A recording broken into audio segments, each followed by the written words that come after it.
امام اس کی جانب مخاطب ہوئے اور مخاطب ہو کے کہا کہ میں تجھ سے چند ایک سوالات کرنا چاہتا ہوں، تو دینی معاملات میں بہت زیادہ بصیرت رکھتا ہے، میں تجھ سے سوال کرنا چاہتا ہوں۔ کہا جی مولا سوال کیجئے۔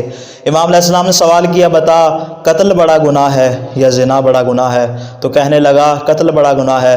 تو امام نے فرمایا اگر قتل بڑا گناہ ہے تو کیوں کر قتل میں 2 گواہ ہیں اور زنا میں 4 گواہ ہیں؟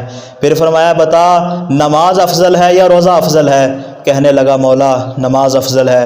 امام نے فرمایا تیری اس دلیل کے مطابق اگر کوئی حائض خاتون ہوگی تو اس پر کیا ہے، نماز واجب ہونی چاہیے اور روزے کی قضا واجب نہیں ہونی چاہیے، جبکہ خدا نے اس کا برعکس رکھا ہے کہ اس پر روزے کی قضا کو تو واجب قرار دیا مگر نماز کو اس سے معاف قرار دے دیا ہے۔ پھر فرمایا بتا کیا منی زیادہ نجس ہے یا پیشاب زیادہ نجس ہے؟ تو کہنے لگا کہ پیشاب زیادہ نجس ہے۔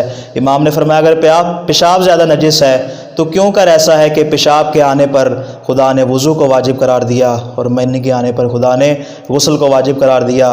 حیران و پریشان ہوا امام نے، پھر ایک اور سوال کیا، کہا بتا اس شخص کے بارے میں تیری قیاس اور تیرا فیصلہ کیا کہتا ہے کہ جو شخص کہ جس کا ایک غلام موجود ہے، اس نے اپنی اور غلام کی شادی ایک ساتھ کی اور دونوں بعد میں سفر پر چلے گئے، اس نے اپنی زوجہ کو اور غلام نے بھی اپنی زوجہ کو گھر میں ایک کمرے میں یا گھر میں چھوڑ دیا اور بعد میں ان کے دونوں کے ہاں ایک بچے کی ولادت ہوتی ہے، لیکن خدا کا کرنا ایسا ہوتا ہے کہ مکان کی چھت گر جاتی ہے اور وہ دونوں خواتین مر جاتی ہیں۔ تو بتا دونوں میں سے مالک کون ہے اور مملوک کون ہے؟ دونوں میں سے وارث کون ہے اور موروث کون ہے؟ کہا مولا مجھے اس کے بارے میں زیادہ علم نہیں ہے، آپ مجھ سے حدود کے بارے میں سوال کیجئے۔ امام نے کہا بتا اس شخص کے بارے میں کہ جو اندھا ہے، جس کی آنکھیں نہیں ہیں، اگر وہ کسی صحیح انسان کی آنکھوں کو نکال لے تو بتا اس پر کتنی حد جاری ہوگی؟